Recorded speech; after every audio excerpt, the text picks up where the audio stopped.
오늘은 집요한 사랑이라는 제목으로 주의 말씀을 함께 나누겠습니다. 오늘 본문은 사실상 4장 전체의 내용을 함께 살펴볼 거예요. 그런데 다 읽기가 너무나 기니까 1절에서 8절까지만 살펴보았습니다. 오늘 본문의 말씀의 시작은 예수님이 유대 땅에서 사역을 하시다가 이제 갈릴리로 올라가시는 장면이 펼쳐집니다. 그러면서 예수님께서 어디를 통과하시느냐 하면 사마리아라는 땅을 통과를 하는 장면이 펼쳐지죠.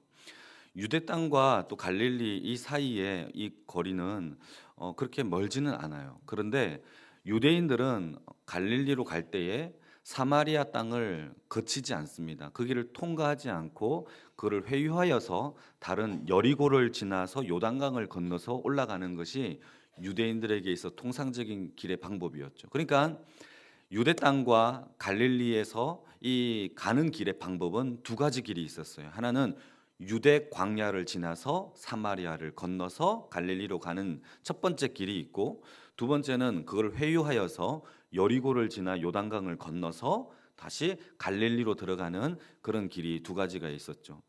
보통 유대인들은 바로 두 번째 길을 택합니다. 사마리아를 거치지 않고. 그런데 오늘 본문의 말씀을 보시게 되면 4절에 예수님께서 이렇게 말씀을 하십니다. 사마리아를 통과하여야 하겠는지라 라고 이렇게 말씀이 이루어져 있죠. 여러분, 이때 사용되어져 있는 헬라어 원문을 보니까, 제가 찾아보니까 헬라어로 데이라는 단어를 썼는데, 이것을 영어로 번역을 해보니까 영어에 must라는 조동사 있죠. must라는 단어를 썼어요. 여러분, 미국에서 살다 오신 분들은 아시겠지만 미국 사람들이 must라는 단어를 거의 안 씁니다. 그냥 have to를 쓰죠. 왜냐하면 must라는 단어는 군대 용어예요. 강제성이 있는 단어이기 때문에 자녀에게 must라는 단어 안 써요. have to라고 쓰죠. 그러니까 이런 것들을 들여다보게 되면은 예수님께서 강제적인 의미가 담겨져 있는 이 must라는 단어를 쓰면서 사마리아로 가야 되겠다라는 것은 우연히 그 길로 가야 되겠다라는 뜻이 아니라 반드시 의도성이 있는 길의 행보라는 사실을 우리가 아셔야 한다라는 사실입니다. 그러니까 그 강제 같은 이 의미의 단어가 내가 사마리아를 통과를 해야 되는 이유가 있는 것처럼 가야 되는 그런 예수님의 오늘 본문의 배경이 담겨져 있죠. 이런 점에서 예수님은 단순히 지리적 위치에서 가깝기 때문에 그 사마리아를 간 것이 아니라 의도적이 있는 오늘 본문의 이야기가 펼쳐진다라는 것을 염두에 두고 오늘 본문의 말씀을 이해하시면 좋을 것 같아요. 자, 5절 말씀을 보실까요? 5절 말씀입니다. 같이 한번 읽어볼게요. 시작. 사마리아에 있는 수가라 하는 동네에 이르니 야곱이 그 아들 요셉에게 준 땅이 가깝고. 5절 말씀에 보게 되니까 배경이 좀 설명이 더 나옵니다. 그 땅이 야곱이 그 아들에게 준 땅이 있는데 그 땅에는 무엇이 있었냐면 야곱의 우물이라는 것이 있었어요. 그 우물이 가까운 그 수가성 동네의 배경이 바로 오늘의 무대 배경이라는 겁니다. 여러분, 마을이 있는데 그 마을 안에 우물이 있을 수 있겠지만 그 우물이 말라버리게 되면 다른 우물을 찾아야 되기 때문에 마을 밖에 근처에 우물을 파는 경우가 되게 많아요. 그러니까 수가성이라는 그 동네 근처에 바로 이 성을 밖으로 나와 보면은 야곱의 우물이라는 물이 그 수가성 사람들이 사용한 우물이라는 것을 우리는 알 수 있어요. 그리고 그 우물을 이제 물을 떠러가는 한 여인이 등장하는데 그 여인이 6절 말씀을 보시게 되면 제가 읽어드리겠습니다. 거기 또 야곱의 우물이 있더라. 예수께서 길을 가시다가 피곤하여 우물 곁에 그대로 앉으시니 때가 몇 시쯤 되었다고요? 6시가 되었다라고 성경은 기록하고 있습니다.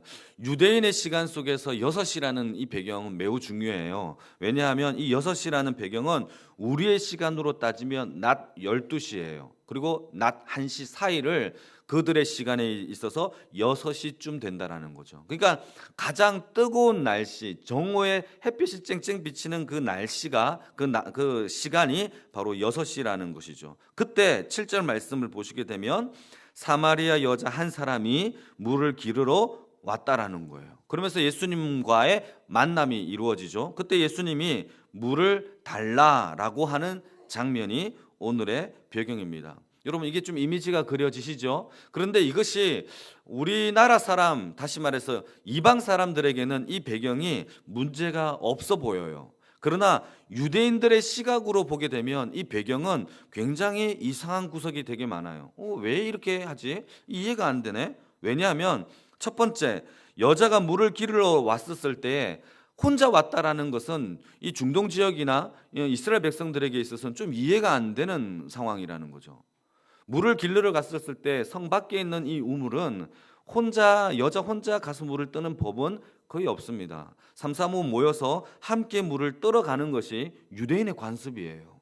그러니까 유대인의 입장에 봤을 때는 흔하지 않는 상황이고, 또 두 번째, 사마리아 여인이 어찌 혼자 이렇게 혼자 물을 떠러 왔는 것과 함께 물을 떠러 왔던 그 시간이 좀 이상하라는 거죠. 보통 너무나 뜨거운 날씨이기 때문에 이 이스라엘 땅과 중동 지역은 정오에 물을 뜨지 않습니다. 언제 물을 뜨느냐 하면 해가 뜨기 전에, 해가 진 후에, 그때 삼삼오오 모여서 여자들이 좀저절 얘기를 하면서 물을 뜨는 것이 그들의 습관이라는 것이죠. 그런데 혼자 난 12시에 이 물을 뜨러 왔다라는 것은 너무나 이상한 이스라엘 백성들에게 있어서는 이해가 안 되는 상황이라는 것이죠. 더군다나 물 항아리를 들고, 여러분 그 당시에 우물은 우리나라처럼 물 두레박을 물속에 집어넣어서 땡겨서 하는 그런 우물이 아니라 그들의 우물은요, 이렇게 우물로 내려가야 해요. 계단을 밟고 내려가야 해요. 내려가서 물을 뜨고 다시 올라와야 해요. 이것이 그들에게 있어서 우물이었어요. 그러니까 여러분 실로암 우물 안 가보셨습니까? 저는 가봤는데 실로암 우물도 똑같이 돼 있어요. 이렇게 돼 있어요. 계단으로 내려가서 물을 떠서 다시 갖고 올라와야 된단 말이죠. 그러니까 이스라엘 백성들에게 있어서 물을 뜬다라는 것도 이 낮 12시에 뜨는 것이 문 항아리를 이렇게 정오에 진다라는 것이 좀 이상하다라는 것이란 말이죠. 그러니 이 여자가 혼자 왔다라는 것과 그 시간의 문제라는 것을 다 엮어서 봤었을 때에 유대인들은 이거를 금방 알아차립니다. 이 여자가 이 동네 사람들과 함께 어울리지 못하는 이유가 있구나, 뭐가 문제가 있는 여인이겠구나라는 것을 단박에 알아차린다라는 겁니다. 이것을 이 여인은 수년 동안 해왔다라는 것을 성경은 얘기하고 있죠. 이것이 바로 우연이 아니라는 것입니다. 주님과의 오늘 만남은 이 우연이 아니라 강제적인 하나님의 의도성과 또 뭔가 문제가 있는 이 여인과의 만남을 통하여 성경은, 주님은 무엇인가 우리에게 이야기를 해주고 있다는 겁니다. 여러분 이거 아십니까? 오늘 이 사마리아의 여인 이 이야기가 베드로와 예수님과의 대화보다도 이 사마리아 이 여인과 예수님과의 이 대화의 장면이 어떤 그 누구와의 대화보다도 더 길어요. 굉장히 긴 장면을 할애하면서 예수님은 무엇인가를 설명하고 있다라는 사실을 우리는 알아야 한다라는 겁니다. 또 이상한 것은 유대인의 한 남자가 사마리아 사람을 상종하지 않는데도 불구하고 또 다른 여자를 상종하지 않는 것이 그들의 문화와 관습임에도 불구하고 사마리아이면서도 여자인 이 사람과 굉장히 오랫동안 대화를 나누고 있다라는 것은 이상한 일이다라는 사실입니다. 그래서 제자들도요, 이게 음식을 구해 갖고 이 수가성에서 음식을 구해 오고 이 우물 가까이 왔었을 때 멀리서 보니까 예수님과 이 여인이 대화를 하는 것을 목격을 하게 돼요. 그리고는 다가갔었을 때 이 여인이 물 항아리를 내려놓고 막 자기 이제 수가성으로 막 뛰어 들어가는 것을 목격을 하게 되는 것이죠. 그래서 성경은 뭐라고 기록하고 있느냐면 27절 말씀입니다. 4장 27절 말씀입니다. 제가 읽어드릴게요. 이때 제자들이 돌아와서 예수께서 여자와 말씀하시는 것을 이상히 여겼으나 무엇을 구하시나이까? 어찌하여 그와 말씀을 하시나이까? 묻는 자가 없었더라고 성경은 기록하고 있습니다. 그러니까 여기에서 제자들도 되게 이상한 겁니다. 어떻게 사마리아 여인과 예수님이 저렇게 대화를 하지? 이상한 거죠. 그래서 헬라어 원어를 찾아보니까 이 이상히 여기다라는 단어가 다우마조라는 단어인데, 이것은 이례적인 사건을 뜻할 때 다우마조라는 단어를 써요. 그러니까 예수님도 제자도 이렇게 이상하고 또 이례적인 사건을 이렇게 기록하고 있다라는 것이 오늘 요한복음 4장의 이 이야기다라는 거예요. 이런 것을 종합해 보게 되면 예수님은 우연히 사마리아로 들어간 것이 아니다라는 것이죠. 그리고 그곳에서 목이 말랐었을 때 우물을 발견하고는 우연히 거기에 쉬어서 먹을 것을 구해달라고 제자들에게 말한 것도 우연히가 아니라는 것이죠. 근데 때마침 이 여인이 물 항아리를 들고 온 것도 우연이 아니고 그 물을 뜨면서 그와 대화하는 모든 것들도 우연이 아니라는 거예요. 성경은 그 모든 과정들이 하나님의 은혜와 집요한 하나님의 간섭 속에서, 섭리 속에서 이루어져 있다라는 것을 우리는 본문의 구석구석에서 발견할 수 있다라는 겁니다.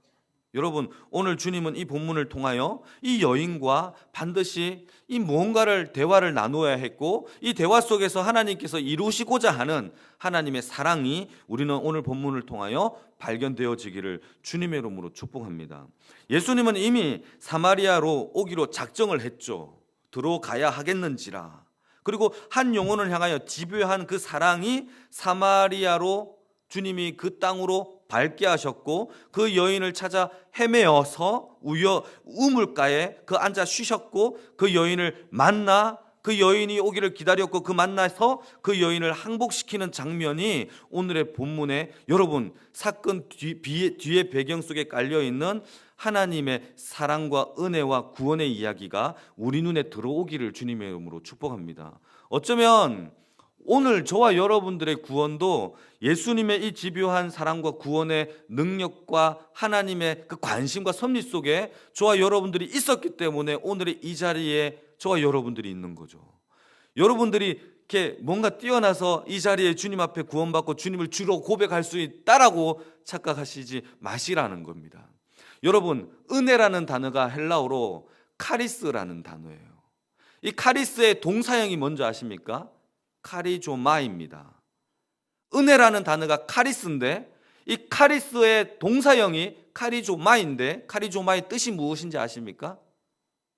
그것은 용서하다라는 뜻이에요. 저와 여러분들이 아무리 목사의 할아버지를 한다 할지라도 여러분, 저와 여러분들은 다 죄인이에요.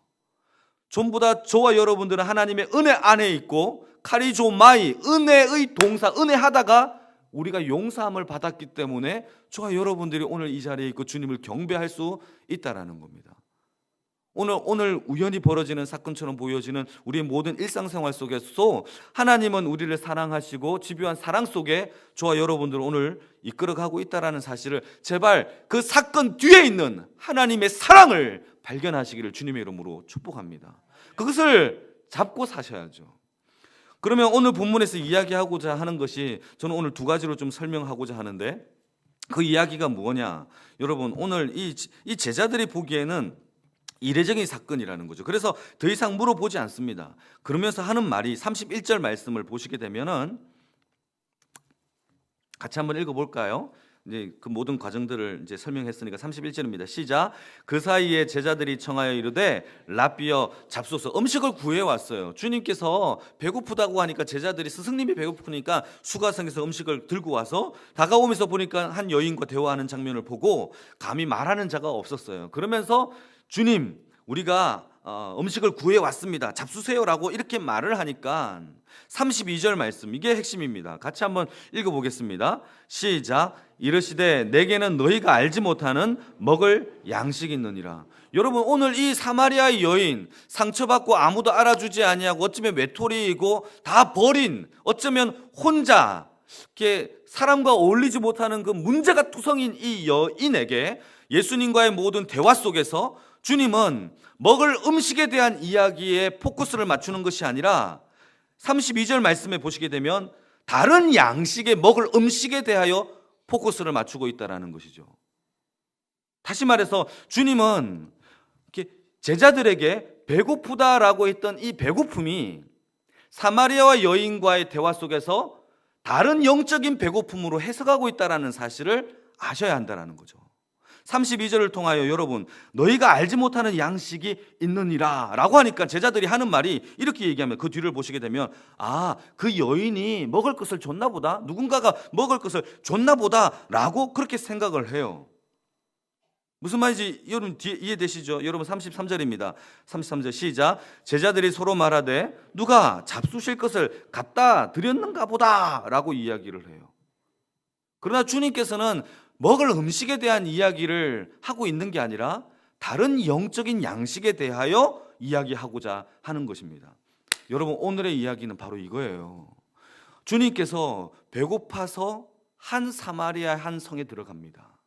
거기에 한 배고픈 한 여인이 있었고 그 배고픈 여인에게 하나님의 먹을 양식, 우리가 먹는 육체적인 푸드가 아니라 하나님의 영적인 양식을 먹이고 채우고 그를 변화시켜 결국은 그가 그리스도라라고 하는 고백과 항복의 자리까지 하나님의 집요한 사랑이 펼쳐지는 내용들이 오늘의 이야기라는 겁니다. 사랑하는 성도 여러분, 오늘 사마리아 한 여인과의 대화 속에서 예수님이 남기고자 하는 내용은 먹을 푸드에 대한 이야기가 아니에요. 어쩌면 우리는 이 자리에 날마다 먹을 푸드에 대한 이야기만 하고 있는지도 모르겠어요. 여러분 1년 내에, 죄송한 말씀이지만 이해하고 들으시기 바랍니다. 1년 내에 가장 기도가 뜨거워지는 시기가 수능 날이 다가오면 그렇게 뜨거워진대요. 이게 뭐죠? 먹을 푸드의 이야기가 아니에요? 주님은 그 푸드에 대한, 우리가 먹을 양식에 대한 그 관심사가 우리를 구원시키는 것이 아니라, 아무리 좋은 대학교에 들어가서 우리가 구원되어지는 것이 아니다라고 성경은 얘기하고 있다라는 거예요. 주님께서 우리에게 얘기하고자 하는 이 푸드에 대한 이야기는 하나님의 말씀에 대한 이야기죠. 주님을 경험하고 내 안에 생명에 소성케 되어지는 하나님의 따뜻한 사랑에 대한 이야기가 오늘 저와 여러분들에게 펼쳐지는 이야기입니다.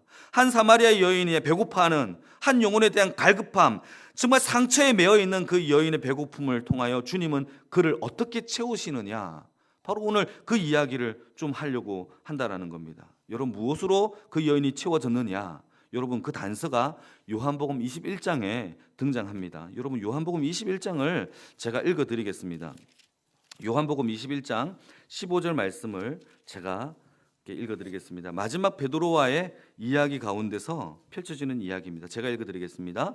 그들이 조반을 먹은 후에 예수께서 시몬 베드로에게 이르시되 요한의 아들 시몬아, 내가 이 사람들보다 나를 더 사랑하시느냐 하시니 이르되 주님 그러하니이다. 내가 주님을 사랑하는 줄 주님께서 아시나이다. 이르시되 내 어린 양을 어떻게 하라고요? 먹이라 라고 얘기를 해요. 여러분, 저와 여러분들에게 주님께서 끊임없이 먹을 양식에 대한 이야기를 해요. 근데 우리도 끊임없이 먹을 양식에 대한 이야기를 하는데 그 양식의 내용이 달라요. 주님은 육체적인 푸드가 아니에요. 마귀가 우리에게 주는 두려움 중에서 우리가 이 땅에서 먹고 사는 문제에 대한 두려움을 마귀가 줘요. 여러분 그것을, 여러분 먹고 사는, 마치 내가 일을 하지 않으면 죽을 것 같은 고통이 막 두려움이 엄습해 와요. 여러분 심리학을 아무리 공부해봐서 밝힌 내용이 딱 하나잖아요. 우리 심리학의 마음속에 근저 속에는 두려움이 있다는 것이 심리학의 핵심의 결과의 내용이에요. 지구과학에서 발견해내는 핵심의 결과의 내용은요, 지구 땅덩이 속에 불이 있다라는, 지옥이 있다라는 걸 발견해낸 것이죠. 사랑하는 성도 여러분, 무엇입니까? 성경 한 번만 읽어보면은 하나님을 떠난 그 두려움이 우리 속에 있다라는 것을 단박에 알아차릴 텐데, 여러분 무엇입니까? 우리는 세상의 푸드에 대한 두려움이 있어요. 마귀는 날마다 돈에 대한 걱정을 줘요. 건강에 조금 이상이 생기면 막 죽음에 대한 두려움이 와요. 여러분 주님은 그것에 대하여 단 한 번도 언급한 게 없어요. 무엇에 대한? 내 양을 먹이라는 다른 양식에 대한 이야기가 성경의 이야기예요. 사랑하는 성도 여러분, 오늘 그 이야기에 하나님의 사랑의 그 푸드를 경험하시기를 주님의 이름으로 축복합니다. 그래서 베드로에게 내 양을 먹이라, 내 양을 치라, 내 양을 먹이라 라고 얘기를 해요. 그런데 저는 지난번에도 한번 이야기했다시피 이 이야기가 조금 이해가 안 돼요. 주님께서 먹을 양식을 주시면서 내 양을 먹이라 치라라고 하면은 이해가 될 텐데 베드로에게 먹을 양식을 준 게 없어 보인단 말이죠. 그러니까 다시 말해서 요한복음 4장에는 너희들에게 내가 갖고 있는 특별한 양식이 있다라고 얘기하고, 그 양식에 대하여 요한복음 마지막 21장에는 베드로에게 뭐라고 얘기를 하느냐면 그 양식을 먹이라라고 얘기를 해요. 그런데 그 사이에 어떤 양식을 이야기하고 그 양식이 무엇인지를 설명해 주는 것이 요한복음 17장에 등장합니다. 요한복음 17장입니다. 제가 여러분 요한복음 17장 말씀을 같이 한번 읽어보겠습니다. 요한복음 17장 8절과 14절인데요. 제가 읽어드리겠습니다. 8절입니다. 요한복음 17장 8절. 이게 마지막 예수님께서 대제사장적 기도하는 기도의 장면에서 다 설명을 하세요. 내가 왜 죽어야 되는지, 저들이 이 땅에서 무엇을 해야 되는지를 예수님께서 다 해석, 주석을 해놓은 장면이 요한복음 17장입니다. 제가 읽어드리겠습니다. 8절입니다. 나는 아버지께서 내게 주신 말씀들을 그들에게 주었사오며 그들은 그것을 받고 내가 아버지께로부터 나온 줄을 참으로 아오며 아버지께서 나를 보내신 줄도 믿었사옵나이다. 예수님께서 하나님 아버지께 받은 것이 하나 있는데 그것은 아버지의 말씀들이래요. 근데 이 말씀들을 예수님만 갖고 있었던 것이 아니라 성경을 말씀을 보시게 되면 내가 그것을 그들에게, 제자들에게 다 주었다라는 겁니다. 그리고 그 주신 말씀을 통하여 이 제자들이 그 말씀을 선포하고 양을 먹이고 치는 일에, 하나님의 일에 사용하라는 것이 본문의 이야기라는 것이죠. 여러분 또 한 구절 읽어보겠습니다. 14절입니다. 제가 읽어드리겠습니다. 14절. 내가 아버지의 말씀들을 그들에게 주었사오매 세상이 그들을 어떻게 한다고요? 미워하였사오니 이는 내가 세상에 속하지 아니함 같이 그들도 세상에 속하지 아니함으로 임함이니다. 여러분 하나님의 말씀을 아버지께서 예수님에게 주었고 그 말씀을 제자들에게 주었어요. 그런데 그 제자들에게 주니까 어떤 일이 벌어지느냐 하면 그 말씀으로 살아가려고 하는 제자들에게 세상이 그 말씀으로 살아가는 자들을 어떻게 한다고요? 미워한다라는 거예요. 여러분 이게 진리예요. 말씀으로 살아가는 자가 세상에 핍박이 없으면 말이 안 되는 거예요. 하나님의 말씀대로 살아가는데 여러분 이것이 어떻게 마귀의 어떤 계계와 관계가 없이 순수하게 말씀을 먹일 수 있느냐, 이건 말도 안 되는 거예요. 여러분 세상이 우리를 미워하는 것이 정상입니다. 정상이에요. 오늘 그 부분에 대하여 주님께 얘기하고 있다는 것입니다. 여러분 그러니까 4장에는 그 제자들이 모르는 양식을 주었고 21장에는 그 양식을 먹이라고 얘기했고 17장에는 그 양식의 얘기가 나오죠. 하나님께서 주신 그 말씀들을 그들에게 주었고 먹이라라는 것이 성경의 이야기다라는 겁니다. 그게 오늘 예수님께서 사마리아 한 여인을 찾아가서 아버지에게 허락하여 주신 그 말씀을 그들에게 주었고, 그리고 그 말씀을 받은 이 여인이 29절 말씀을 보실까요? 29절입니다. 요한복음 4장 29절 말씀을 같이 한번 읽어보겠습니다. 시작. 내가 행한 모든 일을 내게 말한 사람을 와서 보라. 이는 그리스도가 아니냐. 그가 바뀌게 되는 겁니다. 여러분 우리가 한 사람을 변화시키고 바뀌게 되어지는 것은 우리의 어떤 간절한 어떤 선물 공세가 아니에요. 그에게 잘해주는 어떤 착함도 아니에요. 무엇이 그를 바뀌게 하느냐 하면 하나님의 말씀인 줄 믿습니다. 그 말씀이 그를 바뀌게 해요. 여러분 오늘 이 말씀을 통해서 우리가 이 양식을, 하나님의 말씀을 먹이는 거에 대하여 조금 고민을 해봐야 되겠습니다. 첫 번째는 우리가 주님과 같이 우리도 사마리아 땅이 있어요. 그 사마리아 땅으로 가야 한다라는 사실을 잊지 마시길 바랍니다. 복음을 전하는 것은 영적인 전투예요.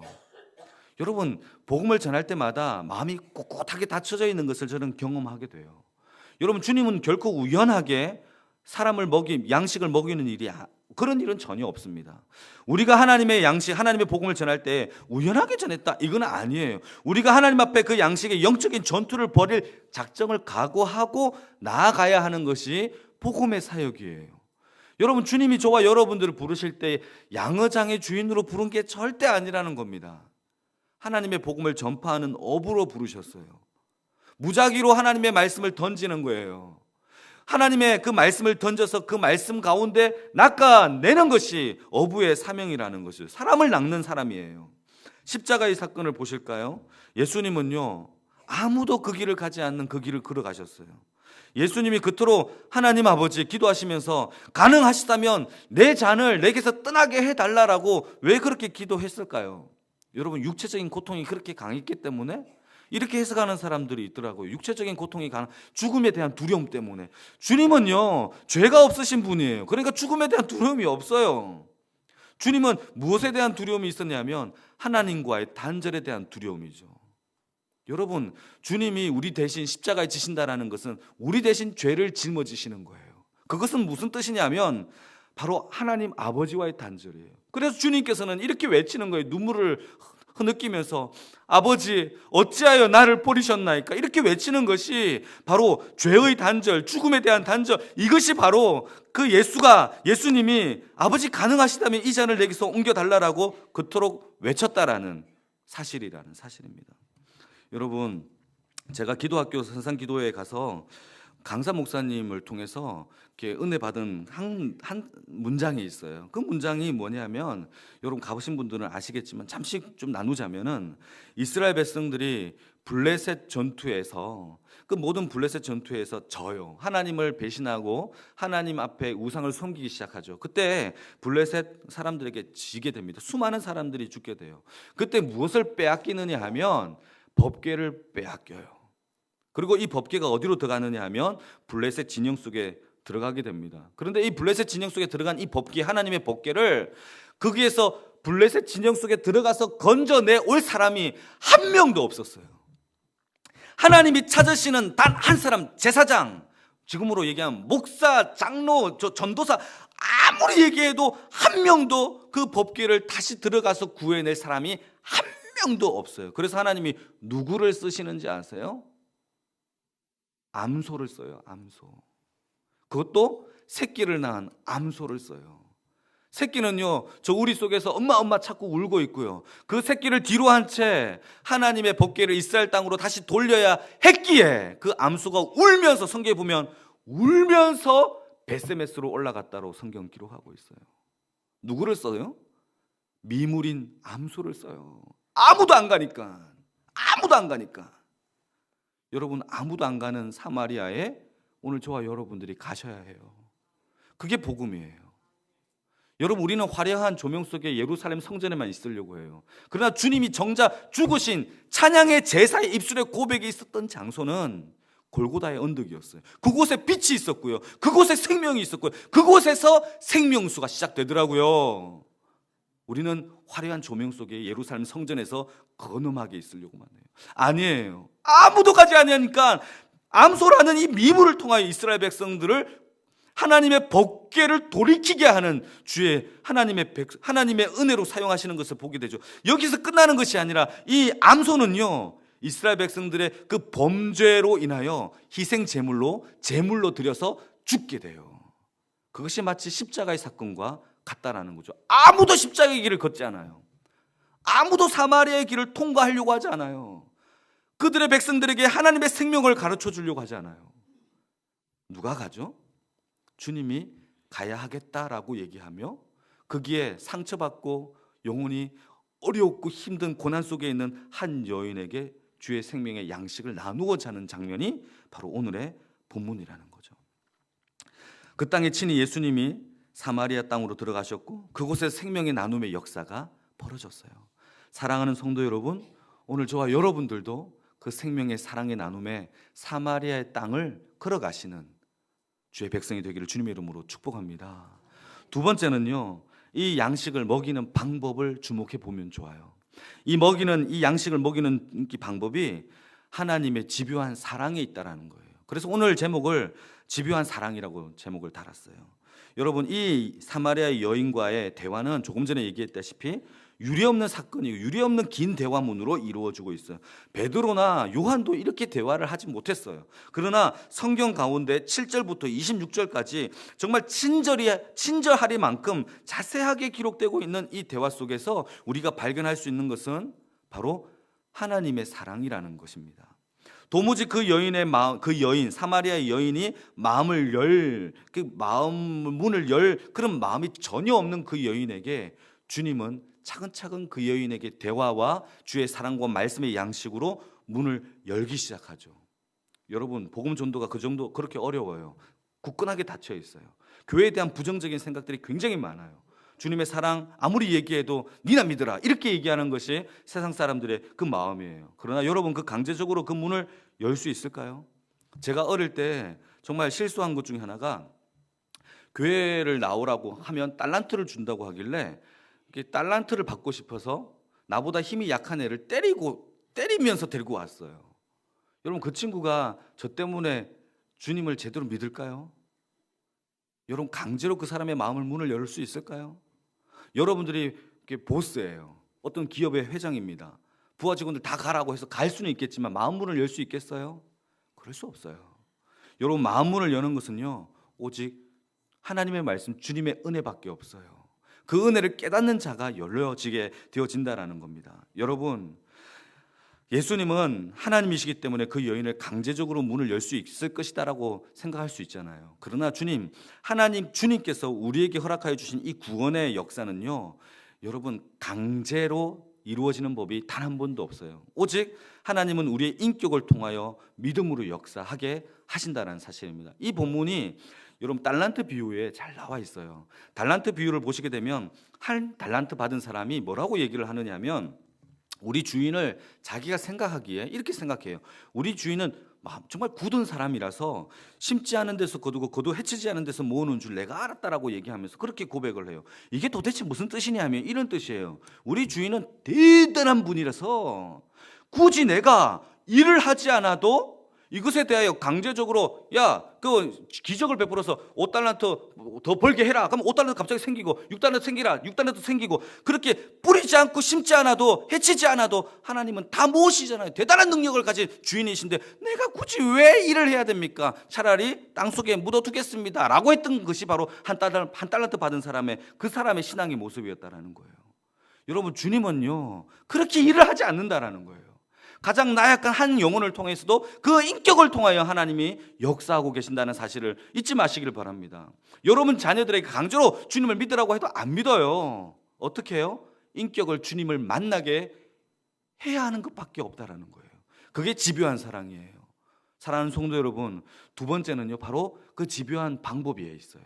우리가 사람들을 향하여, 여러분 믿지 아니한 사람들을 향하여 그 집요한 사랑, 주님께서 우리를 이끄셔서 지금의 이 자리로 헌신 봉사하게 하였고 저를 목사로 이끌으신 하나님의 그 집요한 사랑이 있었기에 오늘 저와 여러분들이 주님을 예배하는 것처럼 오늘도 저와 여러분들에게 그 집요한 사랑을 다른 사람에게 흘려보내는 주의 백성이 되기를 바랍니다.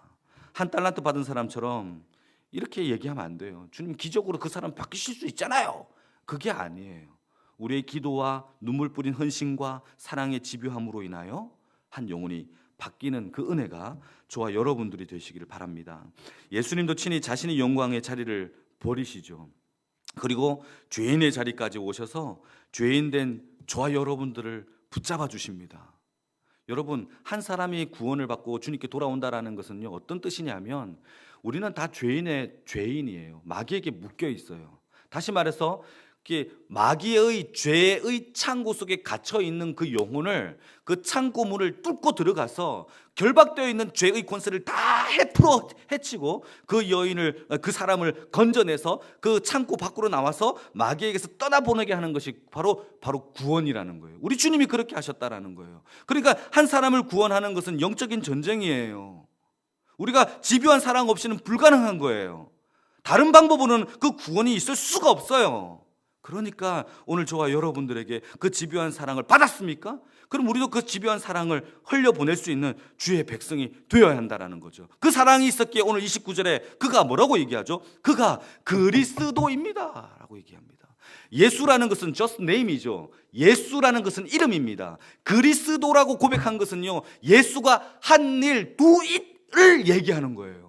그걸 고백할 수 있다는 것은요, 주님을 만난 자들이란 말이죠. 그래서요, 예수와 그리스도의 이름이, 여러분, 예수는 그냥 이름이지만 그리스도라고 고백하는 것은 또 다른 문제의 차원입니다. 사랑하는 성도 여러분, 사람은요 절대 논쟁으로 바뀌지 않아요. 절대 폭력으로 항복하지 않습니다. 여러분, 오늘 이 항아리를 들고 있었던 이 여인이 그 항아리를 버린 채, 자기의 목적이 물 떠는 것이었는데 그 목적도 잃은 채 이제는 그 목적이 달라지죠. 수가성으로 다시 들어가서 그의 목적은 예수님이 그리스도다라고 고백하는 주의 삶이 바뀌었다라는 사실입니다. 사랑하는 성도 여러분, 우리는 모두 주님의 집요한 사랑을 받았기 때문에 오늘 이 자리에 있는 줄 믿습니다. 뒤를 돌아보면은 하나님의 집요한 사랑이 저와 여러분들 지금까지 이끄셨고 오늘 이 자리에서 우리가 하나님을 마음껏 예배할 수 있는 줄 믿습니다. 오늘 그 집요한 사랑 기억하시면서 우리도 그 사랑을 전하는 연희교회 모든 권속들이 다 되시기를 주님의 이름으로 축복합니다.